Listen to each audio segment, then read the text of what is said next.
Merci beaucoup Yves, Agnès, Inès de m'avoir invité pour cette session. Ce que je disais tout à l'heure, c'est particulièrement confortable quand on vous invite pour 3 heures, surtout quand on a un sujet compliqué, parce qu'en général on est plutôt frustré de devoir essayer de faire tenir un propos dans 3/4 d'heure, 1 heure, et c'est pas toujours simple. Donc je vous préviens, je vais essayer de prendre mes aides un peu ce soir. Je vais probablement parler plus d'1 heure, peut-être 1 heure et demie. Mais dans tous les cas, on aura du temps pour les échanges. Et donc ce soir, je vais partager avec vous ma passion, qui est le médicament. Et vous parler notamment des problématiques de pénurie et de ce qu'on pourrait faire, en tout cas des perspectives qu'on aurait dans un monde contraint. Pour commencer, je vais vous proposer de faire un saut dans le passé, dans l'année 2004. Alors l'année 2004, c'était il y a tout juste 20 ans. Il s'est passé pas mal de choses cette année-là, et notamment il y avait une des premières pénuries qui a été largement diffusée par la presse, qui était un médicament qui s'appelle le Coartem, un médicament de Novartis qui était un antipaludéen qui a été complètement victime de son succès. Et c'est une des premières fois qu'on a eu en fait la production qui n'arrivait pas à suivre, c'est-à-dire que de nombreux pays avaient adopté ce traitement et n'arrivaient pas à fournir, donc c'était un produit qui était en pénurie. Et à l'époque déjà, la presse s'inquiéter d'une chose, c'est qu'ils se rendaient compte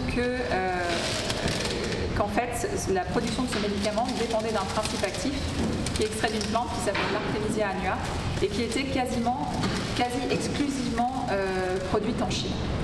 Voilà pour la petite anecdote. Donc il y a 20 ans. Et cette année-là, il s'est passé autre chose.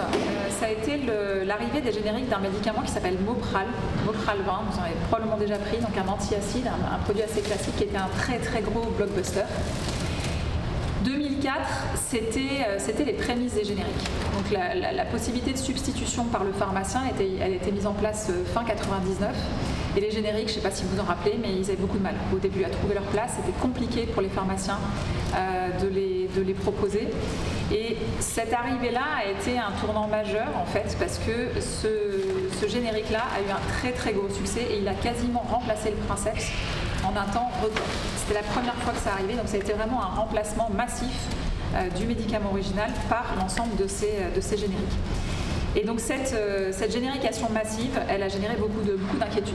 Alors de l'inquiétude déjà du côté des laboratoires, qui se rendaient compte que finalement les génériques, peut-être que c'est un truc qui allait marcher. Et il se trouve en fait qu'à ce moment-là, moi je démarrais tout juste dans la vie active, 2004, je venais de démarrer dans un cabinet de conseil et j'étais en train de rédiger ma thèse justement sur cette problématique-là, sur les stratégies antigénériques qui étaient mises en place par les laboratoires. Donc ils étaient tous très inquiets et ils n'étaient pas les seuls, puisque les professionnels de santé aussi commençaient à s'inquiéter de ce grand remplacement des médicaments. Et j'ai retrouvé un rapport, je sais qui m'avait pas mal intriguée à l'époque, qui est un rapport qui a été écrit conjointement par les académies de pharmacie et de médecine et qui soulignait en fait le danger que pouvait représenter ce grand remplacement. Donc je ne sais pas si vous arrivez à lire, mais ils avaient déjà écrit en 2004, même si la production de médicaments français n'est pas encore délocalisée, un net danger se profile. Et il parlait déjà du risque de souveraineté sanitaire dû à l'arrivée des génériques qui en général étaient des produits qui venaient de l'autre bout du monde, et en l'occurrence d'Asie, et qui venaient remplacer des produits qui étaient majoritairement produits en Europe. Et donc ce qu'il recommandait à l'époque, c'était qu'on reconnaisse l'importance stratégique du médicament et des industries qui les produisent, donc de l'industrie pharmaceutique.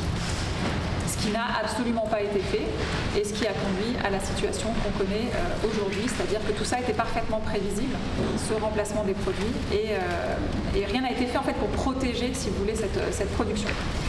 Avant de rentrer dans le vif du sujet, je vais passer par quelques notions clés, parce que parler de médicaments, c'est pas toujours évident. En général, on a une assez faible connaissance de tout ça, si j'arrive à passer ma slide. Donc je vais vous parler de quelques notions de base sur le médicament. Donc pour commencer, la base, définition du médicament. Alors vous inquiétez pas, c'est la slide la plus triste, je pense, de ma présentation. Mais c'est un rappel qui est quand même essentiel. Donc un médicament, c'est quoi? Une substance ou une composition qui va avoir des propriétés curatives ou préventives à l'égard des maladies humaines.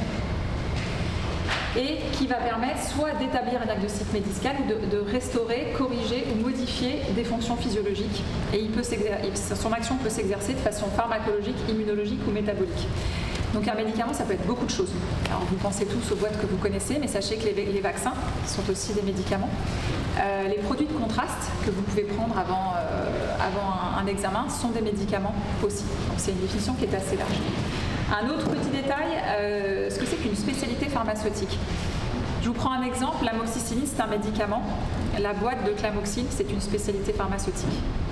C'est-à-dire que c'est une présentation particulière préparée à l'avance dans une boîte avec une dénomination particulière. Souvent, par abus de langage, on désigne par médicament, boîte de médicaments, une spécialité pharmaceutique. Et un dernier point qui est arrivé assez récemment dans la loi, le principe du MITM, du médicament d'intérêt thérapeutique majeur. Donc ça désigne les médicaments pour lesquels s'il y a un arrêt du traitement, il peut y avoir un risque vital engagé pour le patient à court ou moyen terme, ou alors une perte de chance notable. Donc c'est les médicaments qu'on va qualifier en fait de plus importants, d'essentiels. Alors ils sont très nombreux, c'est plusieurs milliers de médicaments aujourd'hui, et c'est des médicaments qui font l'objet d'une attention particulière, et en particulier tout ce que vous voyez passer sur les chiffres en termes de rupture ou risque de rupture de médicaments, c'est toujours sur ces médicaments-là. C'est pour cela que la déclaration est obligatoire. Voilà, comme ça vous saurez MITM à quoi ça fait référence. Alors, le médicament, il va changer de statut au fur et à mesure de sa vie. Quand il est lancé, au moment où il sort, on va le qualifier d'innovant. Donc c'est un médicament qui va être découvert et développé par un laboratoire, et en général, il va porter un nom commercial, qui n'est pas le nom de la molécule. Donc là, je vous ai mis un exemple hyper connu. Clamoxyl, c'est un nom commercial. C'est un nom de marque, protégé par le droit de la marque. La molécule qui est contenue à l'intérieur, c'est l'amoxicilline. Ce médicament, il va bénéficier d'une période d'exclusivité commerciale, pendant laquelle, en fait, c'est une innovation qui est protégée. Et quand s'arrête cette protection, alors en général, c'est la protection du brevet de la molécule, c'est pas toujours le cas, mais c'est le cas le plus courant. À partir de là, le médicament peut être copié. C'est-à-dire que d'autres entreprises peuvent produire une copie de ce médicament, qu'on appelle en général générique. Donc ce qu'il va y avoir, c'est qu'il va y avoir création d'un groupe générique. Ce produit innovant, qui avait son nom de marque, va devenir, alors on l'appelle parfois Princeps ou médicament de référence. Donc il existe toujours, mais il fait partie d'un groupe au sein duquel des génériques vont être commercialisés. Donc là, par exemple, on va avoir un groupe générique avec le Princeps qui est Clamoxyl 1 gramme et un certain nombre de génériques de chez Biogarant, de chez Mylan, etc. qui vont être commercialisés. Au sein de ce groupe, ces médicaments sont substituables entre eux. C'est le principe du droit de substitution qui a été instauré en 1999 donc par le pharmacien, qui fait que s'il y a marqué Clamoxyl sur l'ordonnance, le pharmacien peut vous donner n'importe quel générique qui rentre dans ce groupe-là. Un cas particulier sont les médicaments biologiques, je vais en parler un petit peu après, donc des médicaments qui sont produits par des biotechnologies et qui, eux, du coup, n'ont pas de générique au sens strict, mais vont avoir ce qu'on appelle des médicaments biosimilaires, pour lesquels la substitution a démarré. Donc pour l'instant, il y a peu de groupes qui sont actifs, le groupe du filgrastim à ma connaissance, mais c'est en train de se développer, donc cette substitution au sein des groupes biosimilaires. Un petit peu d'histoire du médicament. L'histoire du médicament, elle est récente. C'est-à-dire que même si ça fait très longtemps que l'humanité utilise notamment des plantes pour se soigner et tout ça, le médicament, c'est un produit très récent. Donc son histoire, elle a commencé à la fin du 18e avec l'arrivée du premier vaccin donc développé par Jenner, qui était un vaccin antivariolique. Donc par immunisation croisée, c'est-à-dire qu'en fait, il avait découvert que quand on inoculait un virus proche, en l'occurrence, c'était pas celui de la variole, mais c'était celui de la variole de la vache, en fait, qu'il inoculait aux patients, il a découvert que ça protégeait, en fait, les patients par immunisation croisée. Ensuite, au 19e siècle, avec le développement de la chimie puis de la compréhension de la physiologie, on a commencé à extraire des produits des plantes et notamment à isoler des principes actifs, donc des substances actives qui étaient contenues par les plantes qu'on utilisait entièrement avant et qu'on va commencer à isoler. Donc on a isolé la morphine depuis le pavot, la quinine du quinquina, la colchicine du colchique, l'aspirine de l'écorce de saule, etc. Ensuite, à la fin du 19e, premier vaccin contre la rage développé par Pasteur. Et 1897, la première synthèse de l'aspirine par Hoffmann. C'est-à-dire que là, on passe d'une technique où on était dans l'extraction de l'écorce de saule, où on isolait le principe actif, à du génie en fait, chimique, synthétique, c'est-à-dire qu'on a fabriqué la molécule de l'aspirine. Donc ça, c'était les prémices de ce qui est venu ensuite, c'est-à-dire la pharmacie moderne, qui s'est principalement développée au cours du XXe siècle, avec le développement de la chimie de synthèse et puis ensuite des biotechnologies. Donc si on doit retenir quelques éléments, globalement, ça a vraiment commencé à se développer dans les années 30 avec les premiers antisyphilitiques, antipaludéens, ont suivi les tout premiers antibiotiques, les sulfamines, après la pénicilline, streptomycine, etc. La cortisone à la fin des années 40, Ensuite, dans les années 50, les premiers anxiolytiques, les premiers antidépresseurs. Ensuite sont arrivés les bêta-bloquants, les anti-inflammatoires non stéroïdiens, les premières pilules œstroprogestatives et les premières chimios adjuvantes. Donc cette période, en gros, sur les années 50, 60, 70, c'est la période qu'on appelle des wonder drugs. Donc là, je reprends le travail de Jean-David Zetoun. Si jamais vous ne le connaissez pas, je vous invite à lire ses livres qui sont vraiment hyper intéressants et hyper accessibles. Donc c'est un peu l'âge d'or de la pharmacie chimique, c'est-à-dire qu'il y a énormément de classes de médicaments qui ont émergé à cette époque et beaucoup de médicaments qui sont encore utilisés aujourd'hui et qui soignent énormément de monde. À partir des années 80, on a commencé à développer autre chose, ce sont les biotechnologies. C'est-à-dire que jusqu'à cette époque-là, globalement, on soignait principalement avec des petites molécules. C'est-à-dire des molécules dont vous pouvez tracer la formule sur une feuille A4. Ça, c'était fabriqué par les chimiques. Le problème, c'est qu'on avait aussi besoin, je pense à l'insuline par exemple, de grosses molécules, donc des protéines. Donc celles-ci, par contre, c'est des molécules extrêmement complexes qui quasiment rempliraient la pièce si on voulait les faire à la même échelle en 3D et qui sont impossibles en fait à synthétiser par génie chimique. Donc qu'est-ce qu'on fait ? En fait, on utilise le vivant. On utilise donc des cellules vivantes qui ont la capacité à produire ce genre de grosses molécules complexes et donc on leur fait produire les molécules qu'on souhaite, en intégrant en fait dans leur génome la recette de la molécule. Donc on a commencé notamment avec l'insuline, qui a été la première protéine qu'on a fabriquée par biotechnologie. Et c'est devenu quelque chose de très largement utilisé. Donc après ça, ont émergé les premiers facteurs de croissance. Je pense à l'EPO, facteur de croissance des globules rouges, le filgrastine, facteur de croissance des globules blancs, les interférons, les anti-TNF, les anticorps monoclonaux. Donc il y a aujourd'hui une bonne partie de l'arsenal thérapeutique qui est composée de ces médicaments biologiques, donc de ces grosses molécules complexes.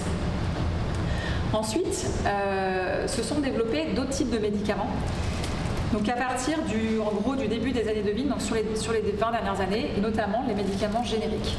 Donc je vous ai parlé juste avant, qui ne sont pas des nouveaux médicaments, mais qui sont des copies alternatives de médicaments originaux. Et qui ont une particularité, finalement, on va dire un seul avantage, c'est qu'ils sont moins chers. Tout simplement parce qu'ils sont développés à bas coût, je vais revenir après là-dessus. Et depuis du coup, le début du XXIe siècle, on commençait à se développer des thérapies ciblées, donc des médicaments de plus en plus ciblés. Pourquoi ? Parce que nos connaissances en biologie moléculaire se sont largement développées et qu'on a commencé à pouvoir développer des médicaments pour des petites populations de patients, souvent des sous-populations d'ailleurs de grandes pathologies qu'on a commencé à subdiviser en plein de petites pathologies. Et c'est l'air qu'on connaît aujourd'hui et qui fait qu'avec ces produits-là, finalement, ce sont des produits qui soignent relativement peu de patients. On est vraiment passé d'une pharmacie de masse, j'ai envie de vous dire, de médicaments qui s'adressent à des grandes quantités, des grands nombres de patients, à des médicaments qui de plus en plus sont destinés à des plus petites populations de patients et des médicaments qui en général coûtent très cher. Un tout petit point sur le développement du médicament. Donc je vous la fais très rapide. Globalement, ça commence par de la recherche fondamentale. La recherche fondamentale, ça permet quoi ? Ça permet d'isoler un petit nombre de candidats médicaments, donc de molécules qui peuvent avoir un intérêt, qui passent ensuite par une phase préclinique, c'est-à-dire d'expérimentation chez l'animal, chez un certain nombre d'espèces animales. Donc plus on avance, moins on a de molécules qui sont retenues, jusqu'à isoler un candidat médicament, un seul, qui va ensuite être testé en clinique, c'est-à-dire chez l'humain. Et donc là, on va passer par 3 phases. Une première phase qui va se passer sur des volontaires sains, petit nombre de volontaires sains. L'idée est vraiment juste d'observer ce que la molécule devient chez l'être humain, en termes notamment de sécurité. Ensuite, on va passer sur une deuxième phase où on va élargir un petit peu le nombre de patients, mais surtout on va passer chez des patients malades. C'est-à-dire qu'on ne va pas évaluer seulement la sécurité du médicament, mais on va commencer aussi à évaluer son efficacité. C'est dans ces premières phases qu'on va aussi optimiser la dose du produit avant de passer à la troisième phase, qui est la phase la plus large, où là, on va tester le médicament avec le schéma posologique qui aura été défini, avec la bonne dose, sur un plus grand nombre de patients malades pour, on va dire, acter définitivement à la fois l'efficacité et la sécurité de ce médicament. À l'issue de tout ça, si tout s'est bien passé, vous montez un énorme dossier qui vous permet d'obtenir une autorisation de mise sur le marché. Et c'est là que se produit la commercialisation du médicament. Donc sachez que l'évaluation, elle continue tout au cours de la vie du médicament. Ce n'est pas parce qu'il est lancé que tout s'arrête. Il peut y avoir des études en fait, qui vont évaluer l'utilisation notamment du médicament dans la vraie vie, s'assurer qu'elle est bien conforme à ce qui a été recommandé et qu'il n'y a pas de mauvaises surprises.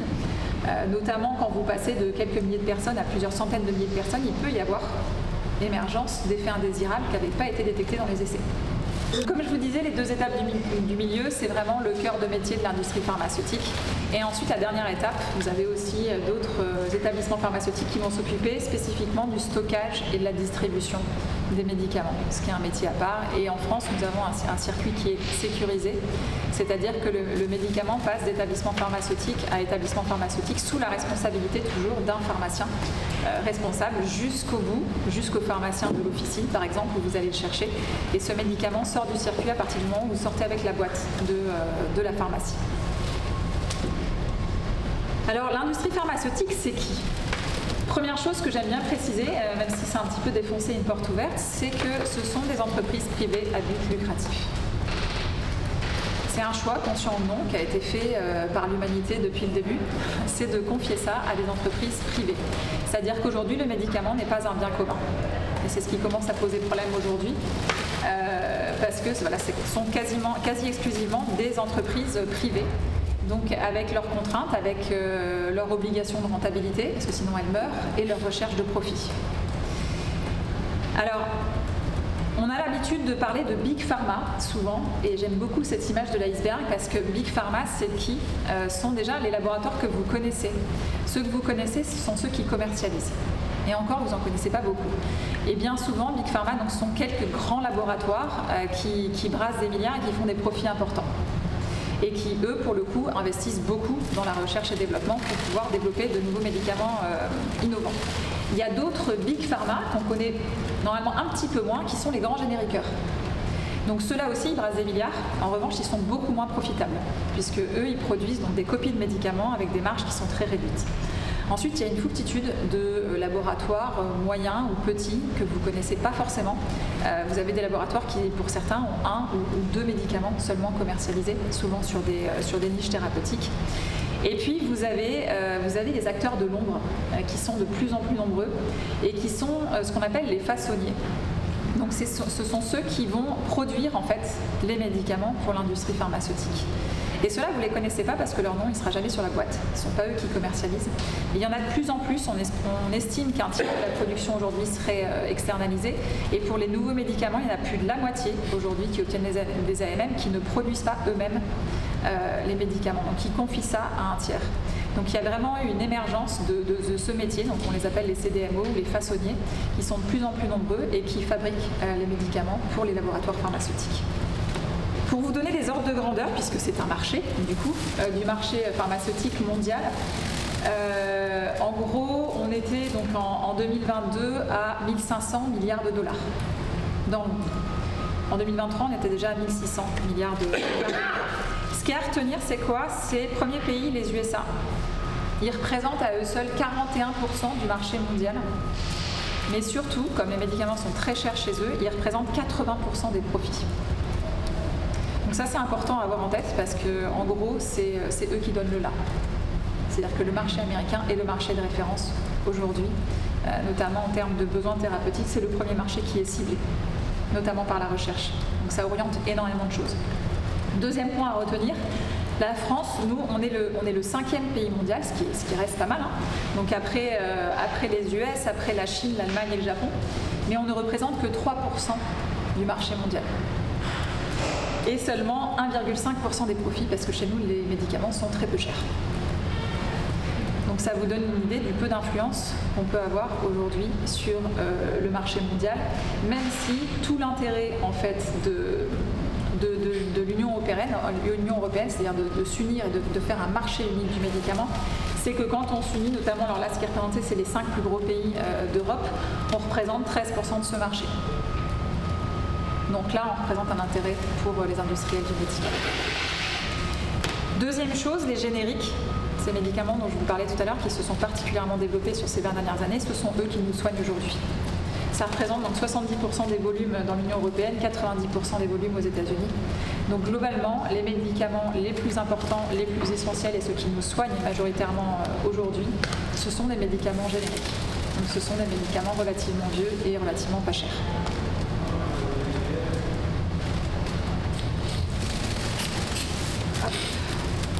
Voilà, donc ça c'était la partie d'introduction sur les notions de base du médicament. Et donc à présent on va parcourir donc, le phénomène des pénuries que nous connaissons actuellement.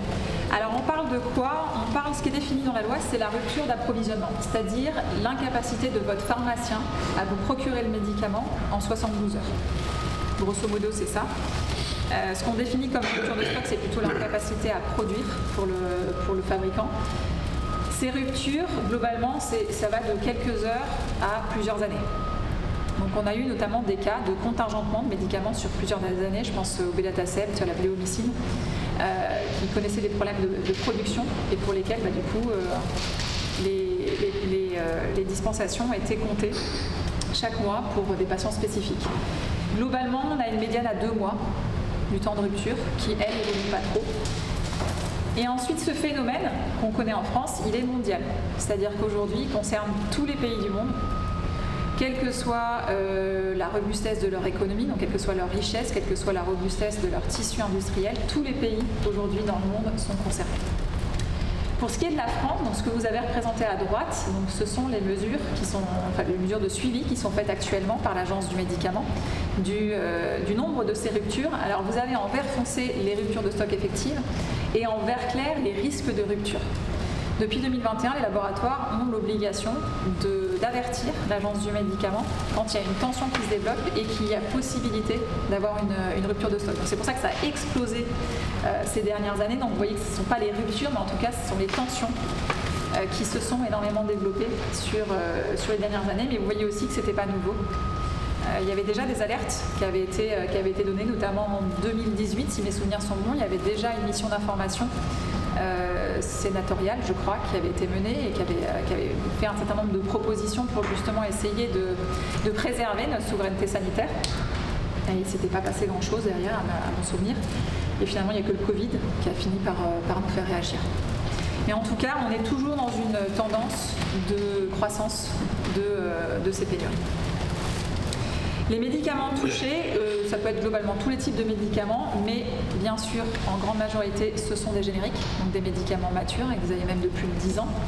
Ça peut être toute classe thérapeutique aussi, même s'il y a une surreprésentation de médicaments du système cardiovasculaire, des médicaments neuro et également des antibiotiques notamment. À l'hôpital, c'est beaucoup les injectables. Alors on utilise beaucoup plus d'injectables à l'hôpital aussi, donc c'est normal que ce soit une majorité des ruptures. Mais les injectables, il faut savoir que ce sont des produits qui sont plus complexes et plus chers aussi à produire. Et enfin, les formes pédiatriques aussi qui sont surreprésentées dans les pénuries pour des raisons à peu près similaires, c'est-à-dire que ce sont moins souvent des formes sèches et ce sont des formes qui sont un petit peu plus coûteuses à produire aussi. Sur les causes déclarées, donc les laboratoires ont l'obligation de renseigner la cause en fait quand il y a une rupture de stock. Dans la grande majorité des cas, c'est lié en fait à une tension mondiale entre la demande du produit et la capacité de production. Donc c'est les deux parties que vous avez à droite qu'on qualifie soit de production insuffisante, soit d'augmentation de la demande. Donc dans les deux cas, c'est lié à une tension.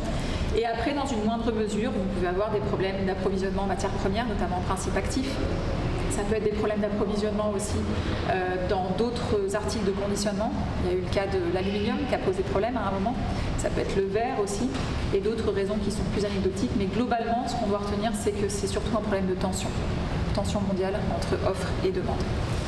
Donc, si on explore les causes profondes, notamment les causes conjoncturelles internationales, la première, c'est l'explosion du marché pharmaceutique mondial. Donc ce marché, en 2002, il était à moins de 500 milliards d'euros. Aujourd'hui, en 2023, hier en 2023, il était à 1600 milliards de dollars. Donc c'est un marché qui a été multiplié par 3 en 20 ans. Et donc ça, c'est absolument énorme parce qu'on parle d'une filière industrielle qui est extrêmement complexe. C'est-à-dire que monter une usine pharmaceutique, ça prend beaucoup d'années. Ça prend des années déjà de construire une usine de base, mais en plus, on est sur des usines qui sont particulièrement complexes et qui sont surtout avec des exigences de niveau de qualité qui sont très, très, très élevées et avec des délais notamment de validation réglementaire qui sont importants. Donc vous ne choisissez pas, vous ne dites pas tiens je vais construire une usine ou construire une nouvelle ligne et dans 2 ans ce sera opérationnel. On est plutôt sur des délais de 4-5 ans minimum pour un site pharmaceutique. Donc vous voyez quand vous avez une demande mondiale qui explose de cette façon-là, souvent la production a beaucoup de mal à suivre. Et c'est ce qui s'est passé et c'est la cause principale aujourd'hui des pénuries de médicaments dans le monde, c'est que la demande a évolué trop vite. Autre cause possible, alors là, je vous avoue que j'ai fait des corrélations qui sont un petit peu hasardeuses, mais quand même, je pense qu'il y a quelques liens. Il s'est passé des choses aussi qui sont venues perturber en fait cette industrie. Donc premier événement, la directive REACH en Europe, qui a été mise en place en 2008. Et donc c'est une directive pour contrôler en fait l'utilisation des produits chimiques, alors qui ciblait pas spécifiquement les principes actifs de l'industrie pharmaceutique qui sont gérés de façon à part, mais qui pouvaient cibler beaucoup de produits chimiques qui sont utilisés par l'industrie pharmaceutique et qui sont utilisés aussi par l'industrie de la chimie fine pour la production des principes actifs. Donc cette directive, elle a impacté le marché notamment de la chimie fine en Europe et elle a conduit déjà à cette époque à un certain nombre de délocalisations de production. Deuxième événement, la Blue Sky Initiative en Chine, donc la Chine donc, qui souffre d'une pollution atmosphérique intense. La Blue Sky Initiative qui a donné lieu à la mise en place du Blue Sky Plan en Chine, donc à partir de 2016, qui avait un objectif très très ambitieux, c'était de retrouver un ciel bleu. Et comment, en essayant de réduire de plus de 15% en moins de 4 ans les émissions de SO2 et de NOx. Et donc ça a été mis en place à la chinoise donc de façon un petit peu abrupte, c'est-à-dire que globalement, du jour au lendemain, les autorités ont fermé des usines.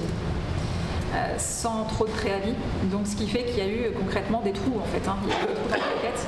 Il y a des usines qui ont dû fermer parfois pendant plusieurs mois leur activité et notamment des usines de chimie fine qui produisaient des principes actifs.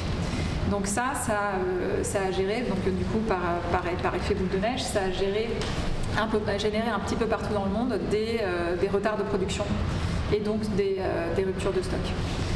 Ensuite, autre perturbation, le Covid-19, donc, qui est arrivé en 2020. Alors, paradoxalement, pendant un certain temps, ça a conduit à une diminution de la consommation de médicaments. Comme on était tous confinés, on a été moins malades, on s'est beaucoup moins blessés, il y a eu beaucoup moins d'actes de soins. En revanche, ça a perturbé l'ensemble des chaînes de logistique mondiale, ça a perturbé plein de productions en amont qui ont généré ensuite un certain retard et donc un rebond derrière des pays. Et ensuite, la guerre en Ukraine, plus récemment, qui elle aussi est venue perturber un petit peu la production pharmaceutique, notamment sur des problématiques d'approvisionnement d'aluminium qui ont mis les chaînes en tension et qui ont contribué d'ailleurs aux pénuries qu'on a pu connaître l'hiver 2022, si vous vous en rappelez. Grosse difficulté pour les laboratoires qui en plus ne sont pas forcément des très très gros consommateurs d'aluminium mais qui en ont absolument besoin. Et ça a été compliqué de s'en fournir à une certaine période. Autre cause conjoncturelle internationale, c'est qu'aujourd'hui, on est face à une production qui est prise en étau. Qui est prise en étau entre quoi ? Entre d'un côté, en fait, une compétition importante. Donc avant l'arrivée des génériques, globalement, il n'y avait pas de compétition en fait dans la pharma. Il n'y avait que des produits qui étaient quasiment seuls en fait. Alors il y avait une forme de compétition entre produits d'une même classe par exemple, mais en tout cas le même produit était produit par un seul laboratoire. Donc l'arrivée des génériques, ça a amené beaucoup de compétition et ça a tiré en fait les prix vers le bas très fortement au niveau mondial. Et le problème, c'est que en parallèle, on a d'autres pressions qui ont augmenté, notamment les exigences qualité qui sont croissantes, qui sont de plus en plus importantes, le coût des achats des matières premières, mais aussi de l'énergie et de l'eau qui ont très fortement augmenté. Les exigences aussi écologiques, donc toutes les contraintes environnementales, et c'est une bonne chose, pas seulement chez nous, même en Chine aussi ça se développe. Et ensuite d'autres contraintes qui ont pu être ajoutées, alors je pense dans le cas de la France, la mise en place de la sérialisation, Donc une directive qui a demandé au laboratoire en fait de faire un suivi de chaque boîte. Donc chaque boîte a un numéro unique. Je ne sais pas si vous avez remarqué que maintenant les boîtes de médicaments que vous achetez, il y a un petit data matrix dessus et un système d'inviolabilité. Donc tout ça, c'est pour essayer d'améliorer en fait la sécurité des médicaments, notamment pour la lutte contre les contrefaçons. Donc tout ça, ce sont à chaque fois des exigences supplémentaires qui viennent se surajouter. Et alors, quand c'est sur des médicaments innovants qui coûtent cher, ça pose pas de problème. Quand c'est sur des génériques dont les prix ne font que baisser, ça commence à devenir très très très serré pour cette filière. Et autre point, la fragilisation croissante de la production. Donc d'un côté, on a toujours cette compétition et cette pression sur les prix. Et qu'est-ce qui s'est passé ? On a eu plusieurs phénomènes. Un phénomène de mondialisation, déjà, à commencer par de la délocalisation. Alors délocalisation de production ou tout simplement délocalisation d'achat. C'est-à-dire qu'un principe actif qu'on achetait en Europe, on s'est mis à l'acheter en Chine parce que la Chine a commencé à le proposer 2 fois moins cher. Mais mondialisation au sens large. Après, il y a pu avoir aussi des émergences de filiales qui ont pris en charge tout ou partie de certaines productions. Ensuite, on a la spécialisation. On a des productions qui sont de plus en plus complexes et donc on a cherché à de plus en plus spécialiser les sites. C'est pour avoir un effet aussi de volume, hein, ça paraît logique. Donc là où avant on pouvait avoir un certain nombre de redondances, par exemple, on a cherché à concentrer des activités sur un même site, par exemple, sur un processus de fabrication où on avait 3 étapes, par exemple, 3 étapes qui étaient faites dans 2 sites différents. On s'est mis à concentrer, à se dire, il y a un site qui se concentre sur la première étape, un autre qui fait les 2 étapes 2 et 3, par exemple. Donc tout ça, ça permet de réduire les coûts. On a cherché des optimisations un petit peu partout. La complexité de cette filière aussi, j'ai envie de vous dire comme toutes les filières industrielles aujourd'hui. Tout est devenu de plus en plus compliqué. Donc vous avez, que ce soit pour les circuits d'eau, pour la gestion de l'énergie, pour la gestion des process. Donc il y a eu beaucoup en fait d'optimisation, tout simplement, beaucoup d'automatisation, une augmentation des contrôles, beaucoup d'introduction d'électronique dans plein d'endroits en fait. Donc qui ont complexifié au fur et à mesure cette chaîne. Et enfin, l'optimisation. Donc on est passé sur beaucoup de sites à une recherche d'une tension maximale. C'est-à-dire qu'avant, vous pouviez avoir des sites qui tournaient à 80% de leur capacité. Un site qui tourne à 80%, ça veut dire qu'il a capacité, s'il y a besoin, si par exemple il y a une épidémie qui se déclare, il va avoir la possibilité d'augmenter assez rapidement en fait, son volume de production de façon ponctuelle. Sauf que tourner à 80%, il faut pouvoir être rentable. Et qu'aujourd'hui, de plus en plus, surtout quand vous êtes prestataire, prestataire de fabrication, vous allez chercher en fait à remplir au maximum vos lignes de production. Quand elles sont remplies au maximum, ça vous permet d'être rentable, mais ça ne vous permet pas d'avoir de marge de main-d'œuvre. Donc si jamais votre client il vous dit « oulala, il y a une épidémie qui se déclare, j'aurais besoin de plus de volume », bien souvent vous vous dites « ça ne va pas être possible en fait ». Voilà. Et dans la mondialisation aussi, le phénomène d'externalisation qui s'est pas mal développé, c'est-à-dire qu'il y avait un petit peu plus de marge de manœuvre avant quand les laboratoires fabriquaient leurs propres produits.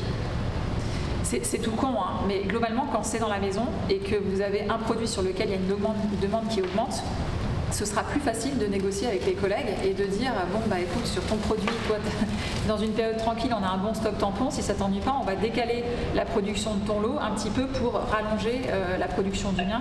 C'est beaucoup plus facile de négocier ce genre de choses en interne que quand votre produit il est fabriqué par un tiers qui lui a plein d'autres clients et qui va pas forcément vouloir décaler ses autres clients, pas forcément pouvoir d'ailleurs, décaler ses autres clients pour vous. Donc ce phénomène d'externalisation aussi a fait perdre en fait en flexibilité cette production. Donc tout ça, pour reprendre le travail d'Olivier Hamon, que je trouve super intéressant, tout ça, ça a conduit à une forte perte de la robustesse en fait de cette industrie qui a plus beaucoup de redondance, qui a plus beaucoup de marge de manœuvre et qui fonctionne de plus en plus à flux tendu. Donc en France déjà, on est un pays où les prix des médicaments sont administrés. C'est-à-dire que ce n'est pas le laboratoire qui commercialise qui choisit le prix de son médicament. Donc ça fait l'objet d'une négociation et c'est le comité économique des produits de santé qui va fixer son prix. Il va fixer son prix et il va fixer aussi la dégressivité de son prix. C'est-à-dire qu'en général, il y a un contrat qui va être passé et le laboratoire, il sait déjà qu'à 2 ans, à 5 ans, il va avoir des baisses de prix, des baisses régulières en fait de son prix. Et le problème, c'est que c'est pareil pour les génériques. Donc les génériques qui rentrent déjà au moment de leur lancement moitié moins cher que le produit de référence, mais qui vont connaître aussi des baisses de prix régulières. Et donc ça, c'est un système qui est en place depuis 20 ans et pour lequel on n'a notamment jamais posé de prix plancher.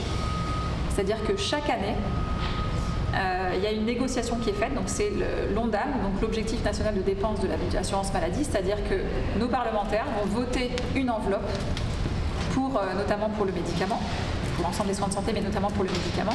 Et cette enveloppe, elle est contrainte, c'est-à-dire que l'idée, c'est de ne pas la dépasser. Et ce qu'on fait en France, c'est qu'on va baisser les prix des vieux produits pour pouvoir se payer les dernières innovations. C'est-à-dire qu'on fonctionne dans une enveloppe fermée et on se dit avec un objectif de dépassement qui est limité.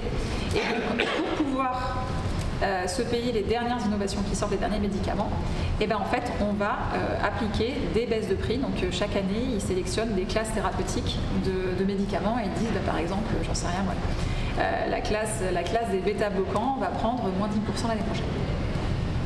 Et donc ça se fait depuis 20 ans, sans remise en cause de ce système. Et on est arrivé à un point où il y a des médicaments qui ont des prix qui sont vraiment extrêmement bas. Et je pense qu'aujourd'hui, on est à un tournant où il faudrait se reposer et questionner ce système et de se dire, parce qu'on ne peut pas, on ne va pas aller jusqu'à des prix zéro, enfin, c'est juste pas possible. Il y a un moment, il va falloir qu'on s'arrête. Et je pense que ce serait intéressant de reposer tout ça à plat et de se dire, on met des prix planchers. Et même, on peut commencer à envisager des revalorisations pour les médicaments qui ont des prix qui sont extrêmement bas, tenir compte de l'inflation et de se poser la question de est-ce qu'on ne va pas passer dans une logique inverse, de se dire régulièrement on fait plus 10% pour tenir compte de l'inflation, et notamment sur l'achat des matières premières. On a d'autres spécificités françaises avec des taxes, la clause de sauvegarde, je ne vais pas m'étendre là-dessus, mais c'est quelque chose qui fait beaucoup râler l'industrie pharmaceutique parce que c'est quelque chose qui n'est pas prévisible. Et donc ça, c'est très compliqué. S'il y en a qui sont entrepreneurs parmi ceux qui m'écoutent, quand vous avez une taxe, elle va tomber, mais peut-être, on ne sait pas, l'année prochaine, et puis on ne sait pas si elle se sera de 5 000 € ou de 5 millions. C'est très compliqué quand on gère une entreprise d'avoir comme ça une taxe qui peut tomber sans crier gare et dont on ne connaît pas le montant. Et donc, en conclusion de tout ça, je ne sais pas si vous êtes au courant, mais aujourd'hui, il y a un tiers des médicaments, des nouveaux médicaments qui sont approuvés dans l'Union européenne qui ne sont pas lancés en France. Voilà, par rapport à l'Allemagne. Alors, au milieu de tout ça, c'est pas que des médicaments forcément nécessaires. Il peut aussi y avoir un XM générique dont on n'a pas forcément besoin. Mais ça nous donne quand même une idée par rapport à l'Allemagne d'une baisse d'attractivité en fait, du marché français. Donc chez nous, on a clairement un problème de prix. Donc là, je pense que vous y voyez rien, mais c'est pas bien grave parce que les comparaisons de prix, elles sont toujours un petit peu hasardeuses. Notamment parce que les catégorisations des produits ne sont pas toujours les mêmes en fonction des pays, parce que vous avez la prise en compte qui n'est pas toujours la même chose, c'est-à-dire qu'il y a des marges, des remises arrière qui sont réalisées en France, et que ça, c'est des comparaisons qui sont faites sur le prix tarif. Par exemple, en France, quand vous négociez avec le comité économique, on vous attribue un prix pour votre médicament, et souvent, il est conditionné par un volume. C'est-à-dire que si votre médicament a plus de succès que prévu, que vous en vendez beaucoup plus, en fait, vous allez rembourser le trop perçu. Donc tout ça, c'est pas pris en compte. Mais c'est toujours intéressant quand même, et dans toutes les analyses qui ressortent, la France est en dessous de la moyenne européenne, que ce soit pour les médicaments sans compétition, les médicaments innovants, ou les médicaments qui sont génériqués. Et ça n'a pas toujours été le cas. Moi, je pensais que ça faisait longtemps, mais j'ai déterré un rapport de 2010 de l'assurance maladie, et qui montrait à l'époque, je ne sais pas si vous voyez, la France est à gauche, que la France était plutôt bien placée en Europe, qu'il y avait encore des prix de générique qui étaient dans la moyenne, qui étaient relativement acceptables, ce qui n'est plus le cas aujourd'hui. Donc la France est vraiment descendue en dessous de la moyenne européenne. Là, je vous avais mis quelques exemples qui sont assez emblématiques. Si vous regardez Clamoxyl au Luxembourg qui est à 6,72 € alors que son équivalent en France est à 1,49 €. C'est des petits exemples comme ça, mais on est arrivé à des prix qui sont vraiment extrêmement bas. Une boîte de paracétamol, pour vous donner un exemple, parce que ça c'est quelque chose que vous connaissez bien, de 1 gramme de 8 comprimés. Donc ça veut dire que vous avez 8 comprimés de qualité pharmaceutique dans un blister avec de l'aluminium, dans une boîte en carton avec sa notice. Aujourd'hui, on est à 0,76 €. 76 centimes pour cette boîte. Donc là, je vous parle de, c'est pas le prix que vous connaissez en pharmacie, hein. Là, je vous parle de sortie d'usine, c'est-à-dire que le prix qui est rémunéré aux fabricants. Aujourd'hui, un paquet de chewing-gum, c'est 3-4 euros. Pour vous donner un comparatif, la boîte de paracétamol en sortie d'officine, elle est à 1,16 €. Donc aujourd'hui, ça vous donne une idée du niveau de prix auquel on est arrivé pour les médicaments les plus vieux, c'est-à-dire qui ont connu quasiment 2 décennies de baisse de prix consécutives. Donc on arrive à moins d'1 € pour une boîte de médicaments de qualité pharmaceutique.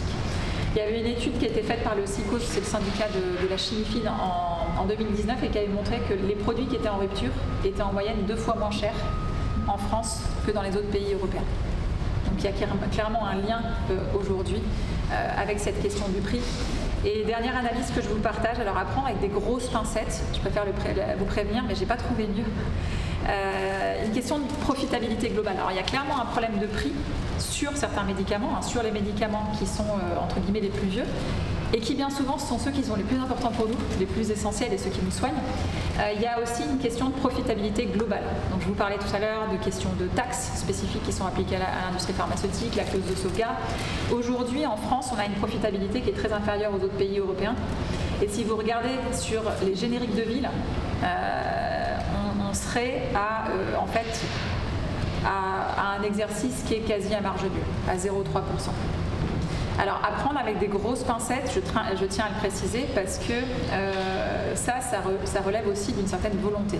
C'est-à-dire que quand on parle ici de filiales de labo internationales, il y a plein de façons de se débrouiller pour ne pas faire trop de profit en France. D'accord ? Surtout quand le produit est prescrit ailleurs, en fait, la filiale française va l'acheter en interne. Donc en fait, on va moduler le prix d'achat en interne pour essayer de faire moins de profit en France. Donc c'est pour ça que c'est aussi ça le reflet de la volonté des laboratoires de limiter le profit qui est fait en France. Et pour moi, tout ça, ça relève en fait d'une notion d'attractivité. C'est-à-dire que si les laboratoires font ça, c'est aussi parce qu'ils savent qu'ils ont moins intérêt en fait à faire des profits en France. Donc on a globalement un vrai problème aujourd'hui d'attractivité de notre marché national. Donc dans un monde qui est vraiment en tension en termes d'approvisionnement, la place de la France est en train vraiment de se dégrader. Donc en conclusion, en France, donc, on a des pénuries qui sont de plus en plus fréquentes et je pense que malheureusement ça va continuer. Donc d'abord parce qu'on a une tension sur cette offre, ensuite parce qu'on a une production mondiale qui est de plus en plus fragilisée et une baisse d'attractivité du marché français. On peut se poser aujourd'hui la question, est-ce que nous sommes encore de bons clients ?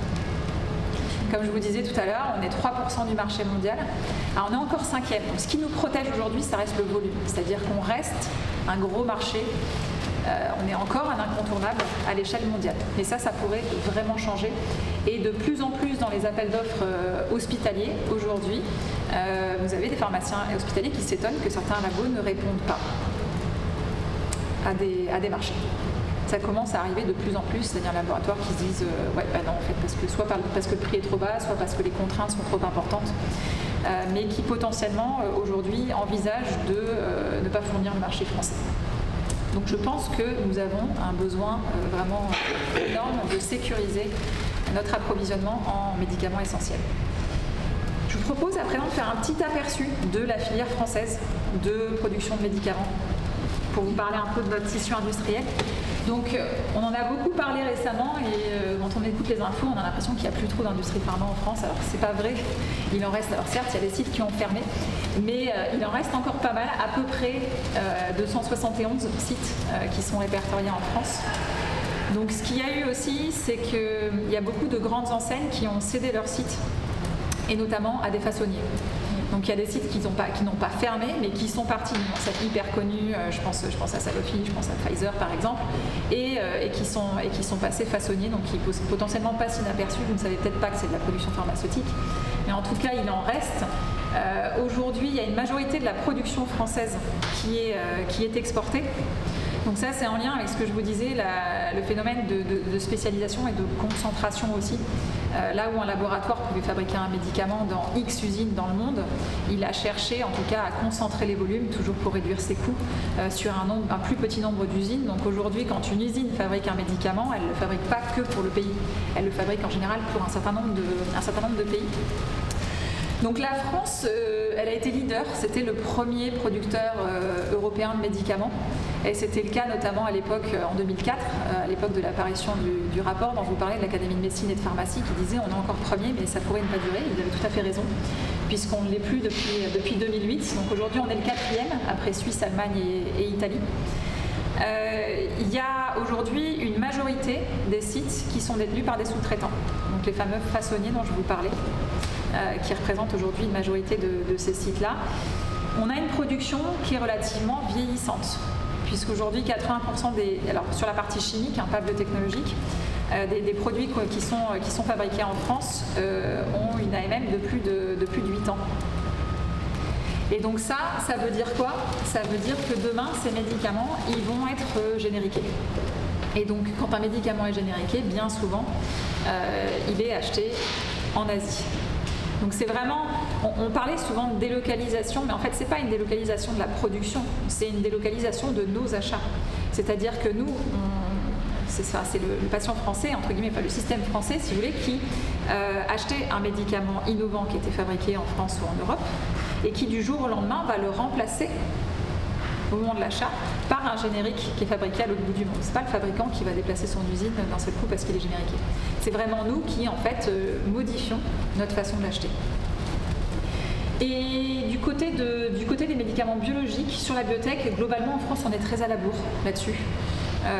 Donc il y a pas mal d'initiatives qui sont mises en place pour essayer de développer ça, mais il n'y a pas beaucoup de sites. Donc 13 sites en France, c'est que 5% de notre outil industriel, ce qui est vraiment pas terrible, sachant que c'est plutôt de l'ordre de 30% des médicaments qu'on utilise aujourd'hui. Donc un gros retard là-dessus et une spécialisation intense, puisqu'aujourd'hui, quand vous avez un site de bioproduction en France, vous avez 95% du produit qui est exporté. Donc on peut se dire que quasiment quand le produit est fabriqué, il est fabriqué pour toute l'Europe, voire parfois pour le monde entier.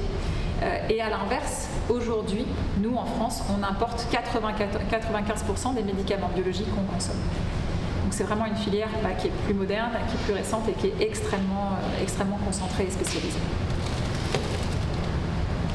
Je vous ai mis un petit aperçu, comme vous ne les connaissez pas, des façonniers, ces acteurs de l'ombre, des noms que vous ne connaissez probablement pas. Et c'est souvent, alors il y a pas mal de belles ETI françaises, je pense à celle que je vous ai mise en haut, Fareva, Delpharm, Unitaire ou Synerlab, mais il y a aussi beaucoup de PME.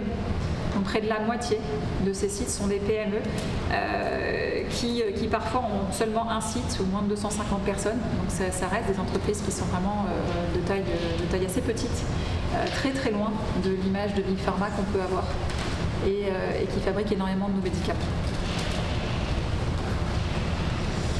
Sur le principe actif aussi, elle n'est pas morte, la production de principes actifs en France, parce que souvent aussi quand on écoute les infos, on a l'impression qu'il n'y en a plus. Il y en a encore, il y en a toujours. Il y a encore 24 producteurs sur le sol français qui représentent 94 CEP, c'est-à-dire en gros 94 molécules différentes. C'est des autorisations, c'est l'équivalent de l'AMM pour le médicament en fait. Et voilà, et donc ce qui avait été montré par une étude, c'est qu'aujourd'hui, un principe actif fabriqué chez nous va avoir un prix 20 à 40% supérieur au prix du même principe actif fabriqué en Asie. Voilà, donc pour des raisons d'asymétrie, de réglementation sociale, environnementale et de sécurité, principalement. Je vais passer là-dessus parce que c'est un petit peu trop complexe. Donc globalement, qu'est-ce qu'on peut faire par rapport à ça? On a 3 leviers d'action, à court, moyen et long terme. Le premier levier, c'est d'essayer d'améliorer les flux. Parce qu'il y a quand même une bonne partie de ces ruptures de stock, de ces pénuries, qui sont liées en fait à une inertie ou un certain délai. Par exemple, une inertie d'information du laboratoire qui a une épidémie qui démarre. On a aujourd'hui des outils qui permettent des outils de surveillance de santé publique qui nous permettent de voir des signaux faibles d'émergence notamment d'une épidémie. Et ça permettrait, on a quand même pas mal amélioré ces systèmes-là pour informer au plus vite les industriels. Plus ils vont le savoir tôt, plus ils vont avoir la possibilité éventuellement de recaler des productions, etc., ou d'augmenter en tout cas leur volume de production pour répondre le plus rapidement à la demande. Donc là, il y a un vrai enjeu de logistique et beaucoup de choses qui ont été mises en place sur l'anticipation, sur l'information, sur la mise en place de contingentement assez rapidement si jamais on sent qu'il y a une tension qui se met en place. Des mesures aussi de dispensation à l'unité. Donc ça, c'est autorisé pour les antibiotiques et maintenant c'est obligatoire pour les antibiotiques en cas de pénurie. Donc de délivrer au plus juste en fait le nombre de comprimés par exemple ou de gélules exactes par rapport à la prescription. Des harmonisations aussi qui se mettent en place sur le marché européen, tout simplement parce que ça nous permet de nous dépanner entre nous. Ça a été très utile pendant la grande pénurie qu'il y a eu à l'hiver 2022-2023 parce que notamment nos acteurs français, je pense à UPSA en particulier, ils ont rapatrié en fait des formes pédiatriques je pense que c'était Feralgan, je crois, qui étaient destinées par exemple au marché italien. Donc ça c'est possible quand les produits sont les mêmes. Donc ils ont pu rapatrier en fait un certain nombre de volumes pour répondre à la demande française qui se trouvait vraiment dans l'urgence. Et donc essayer d'assouplir aussi au maximum la prescription et la délivrance. Ça commence à se faire. C'est-à-dire, vous allez avoir des prescriptions de médecins de plus en plus. Tel produit, si pas disponible, tel produit. C'est un truc qu'on ne voyait jamais ça il y a 10 ans. Hein. Je ne sais pas si ça vous est déjà arrivé, mais moi j'ai déjà eu une ordonnance où le médecin a noté 3 possibilités. En cas de rupture, etc. Et donc ça, c'est quelque chose qui est en train de se développer, et également au niveau de la délivrance, c'est-à-dire donner un petit peu plus de marge de manœuvre aux pharmaciens au bout de la chaîne, pour lui donner la possibilité de substituer en dehors du cadre officiel, c'est-à-dire du cadre du groupe générique, mais potentiellement un médicament par un autre de la même classe, avec l'accord du médecin, pour là aussi avoir un petit peu de fluidité en tout cas entre les produits. Deuxième possibilité qu'on a à moyen terme, c'est de sécuriser l'accès donc en investissant dans notre outil industriel et en développant sa robustesse. Donc il y a beaucoup d'initiatives qui sont mises en place aujourd'hui. Donc il y a eu le plan France Relance, le plan France 2030, donc avec des investissements qui sont importants mais pas suffisants du tout par rapport à l'ampleur du problème, à mon humble avis. Il y a quelques millions qui ont été mis sur la table pour essayer de stimuler soit la relocalisation de certains médicaments, soit le développement de certaines quantitatives de certaines productions. Et le troisième levier qu'on a, c'est de réduire la demande. Et donc ça, c'est la sobriété et le renoncement. Pour aller un petit peu plus dans le détail sur les actions qui sont mises en place pour sécuriser, donc comme je vous disais, en France, ce qui a été fait, d'abord, ça a été d'établir une liste de 450 médicaments essentiels. Donc une liste qui est parue l'été 2023, qui, de mon point de vue, est vraiment, vraiment améliorable. J'espère qu'elle le sera, qui n'inclut aucune notion prospective. C'est-à-dire qu'à aucun moment, on a projeté les médecins dans un scénario futur. C'est-à-dire qu'ils ont répondu à l'instant T, en fonction de leurs besoins à ce moment-là, et ils ont répondu pour chacun des médicaments en fonction de leur intérêt thérapeutique. Donc on s'est retrouvé avec une liste qui est un peu bancale parce que par exemple vous avez quasiment tous les bêta-bloquants, qui sont des produits qui sont plus ou moins interchangeables, mais on a tous les médicaments de la classe, ce qui n'a pas vraiment de sens. Et à côté de ça, vous n'avez absolument aucune pilule œstrogestative, vous n'avez pas l'ibuprofène, vous n'avez pas de histaminique, c'est assez surprenant en tout cas. Et donc c'est une liste qui mériterait d'être améliorée. Et puis surtout pour moi c'est un bon choix, 450 médicaments, c'est énorme. Si on voulait être vraiment ambitieux, il faudrait avoir une liste de je sais pas, 25 à 50 produits grand max et vraiment mettre le paquet, mais des produits vraiment, vraiment importants pour arriver à des résultats tangibles. Sachez aussi qu'il y a une nouvelle initiative qui a émergé, donc qui a été annoncée cet été, c'est la création de l'Alliance des médicaments critiques. Donc ça c'est une alliance qui est au niveau européen pour justement faire un peu cette même démarche donc de relocalisation de médicaments essentiels à l'échelle européenne. Donc là, je suis très curieuse de savoir ce qu'ils vont nous sortir et en particulier de quelle liste de médicaments ils vont déterminer pour favoriser cette relocalisation. Alors relocaliser, ça fait envie, mais c'est vraiment pas simple. Donc comme je vous disais, déjà 450, c'est beaucoup trop, même à l'échelle européenne. Ensuite, on parle d'une filière industrielle. Et ça, c'est quelque chose qui m'ennuie un peu. Et comme je vous disais, il n'y a pas de notion de prospective. Une filière industrielle, ça se pense pour des décennies, en fait.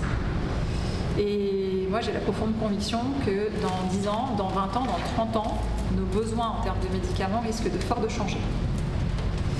Et aujourd'hui, tous les plans de relocalisation qui sont faits sur les médicaments qui nous sont utiles aujourd'hui, c'est-à-dire avec le profil de population qu'on a aujourd'hui, avec le contexte qu'on a aujourd'hui.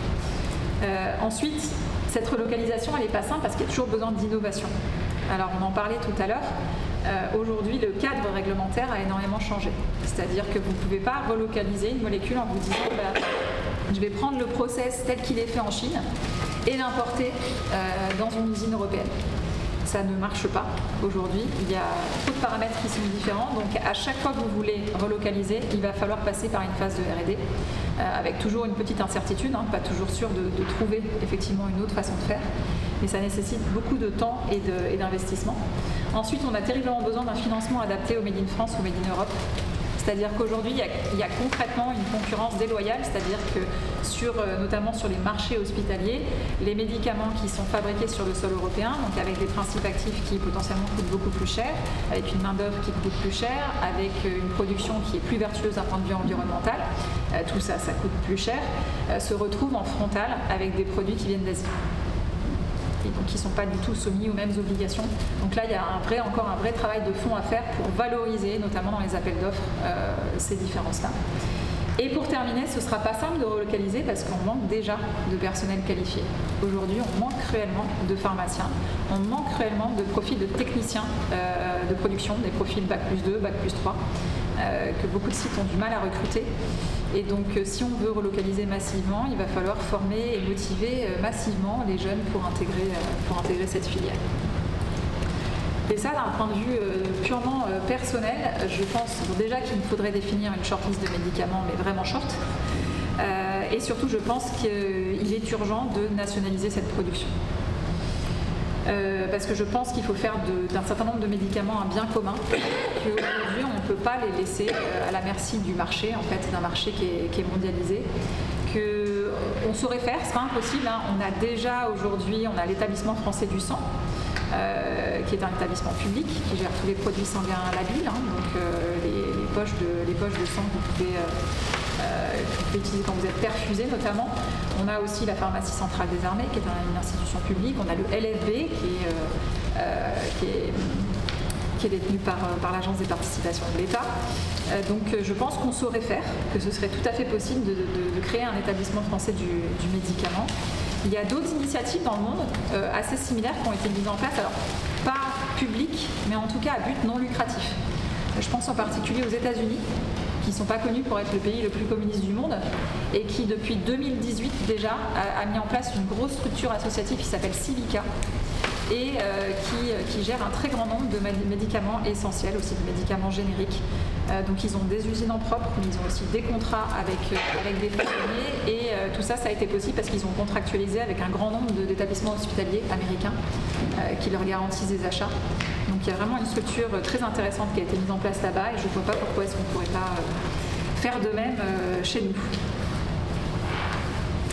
Ensuite, réduire la demande. Sobriété et renoncement. Donc il faudrait qu'on investisse massivement sur la prévention, ce qu'on ne fait pas du tout. Et en plus, plus la situation se tend, plus on a tendance à sacrifier le temps long. Et donc à pas investir là-dessus.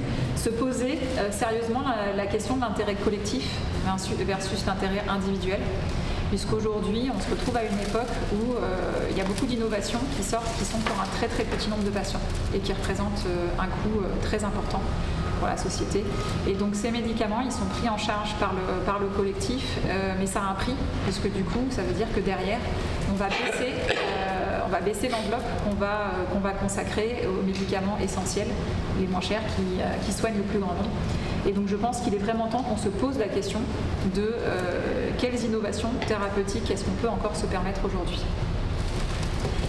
Et pour terminer, je vous propose de se projeter dans le monde de demain. Alors j'ai appelé ça dans un monde contraint. Je vais passer très vite là-dessus parce que si vous suivez l'Institut Momentum, je pense que vous avez une bonne idée de ce à quoi on devrait s'attendre. Donc en gros, on va avoir de plus en plus de problèmes sanitaires à gérer avec de moins en moins de moyens.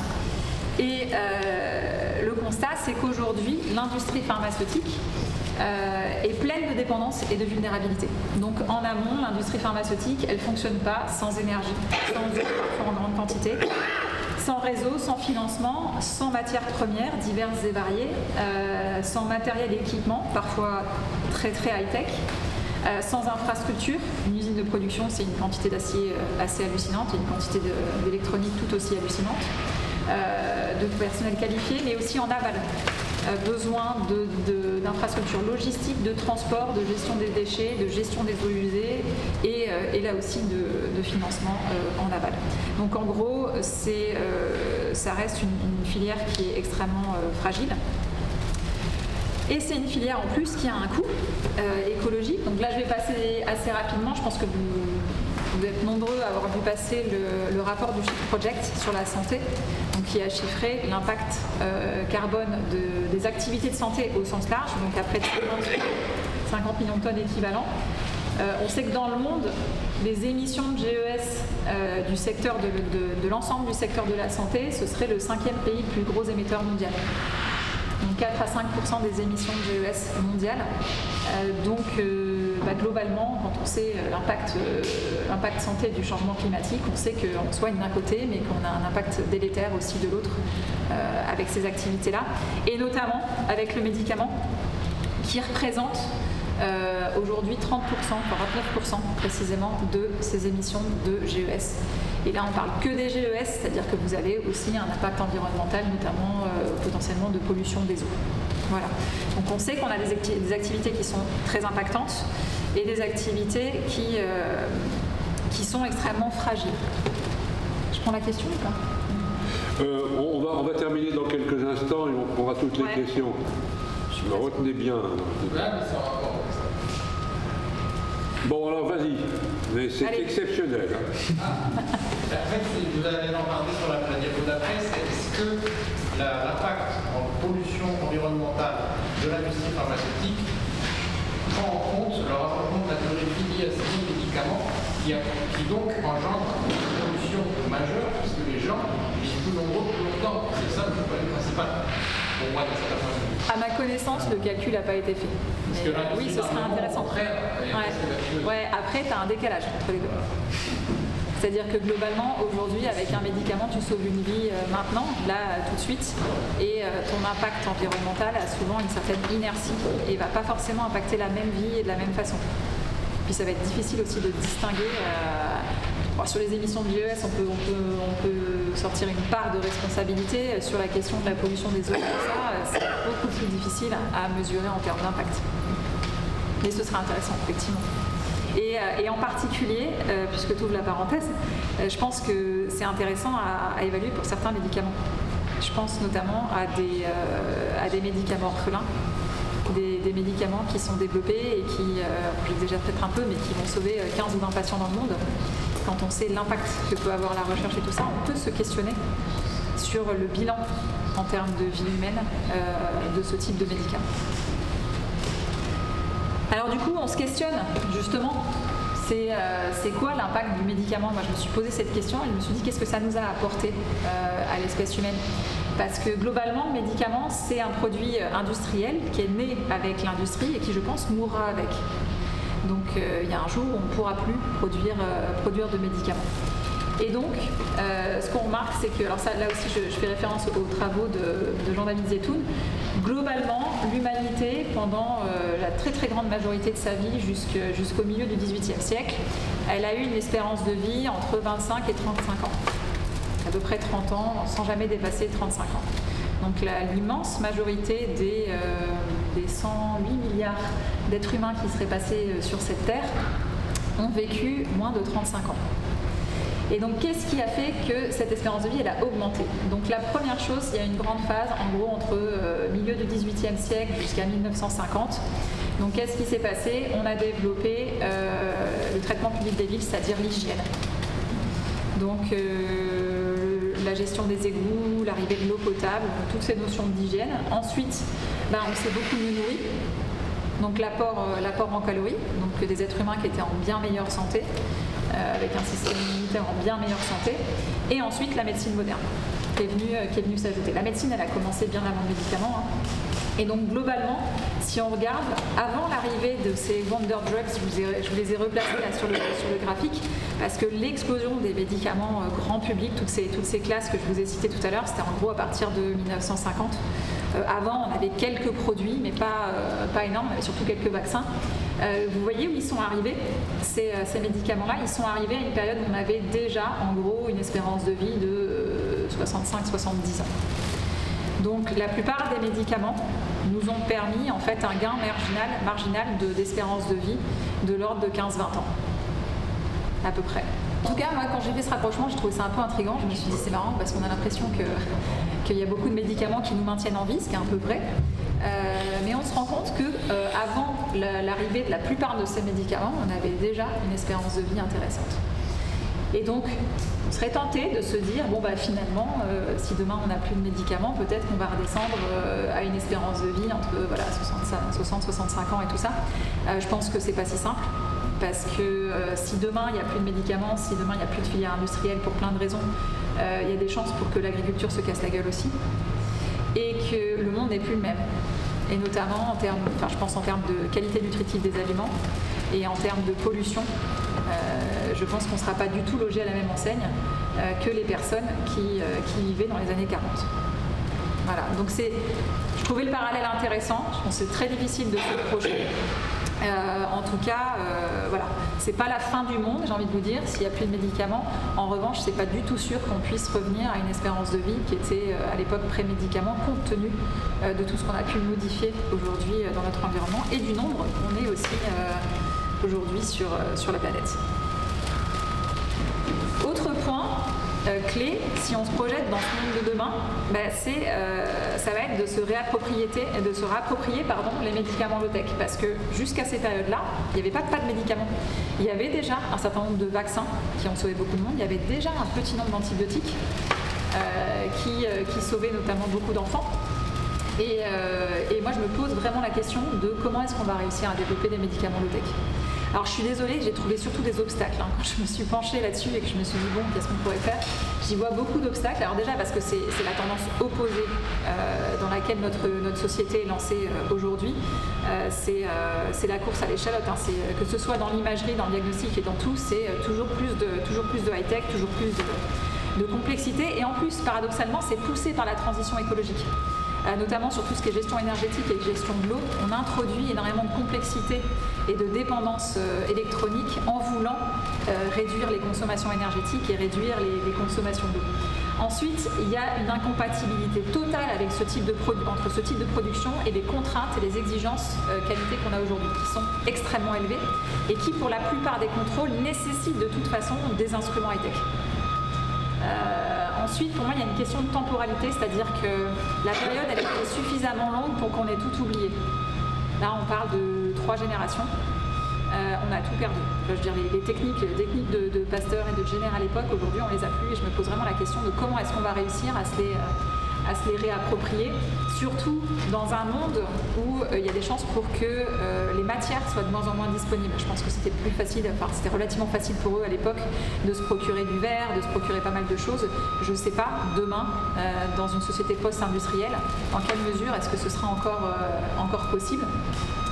Ensuite, il y aura de toute façon un gros changement d'échelle qualitative et quantitative, c'est-à-dire que ce sera des produits qui seront beaucoup moins contrôlés, beaucoup moins sécurisés, et qu'on pourra produire à beaucoup moins grande échelle. Mais vraiment.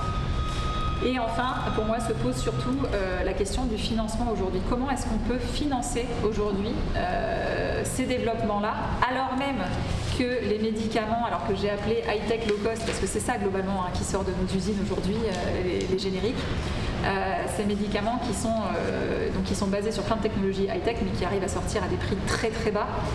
Je ne vois pas aujourd'hui comment est-ce qu'on va pouvoir financer ces produits qui ne seront pas commercialisables, entre guillemets. Donc pour terminer, pour moi la question à se poser, c'est comment est-ce qu'on va prendre soin au-delà du médicament. Si demain il y en a une grande majorité qu'on ne peut plus produire, comment est-ce qu'on va faire? Donc le médicament, il s'inscrit dans une prise en charge globale. Donc il inclut les médicaments, je mets les dispositifs médicaux aussi, des outils de diagnostic de pointe, tout ce qui va être imagerie, biologie médicale, des infrastructures de transport et des professionnels de santé.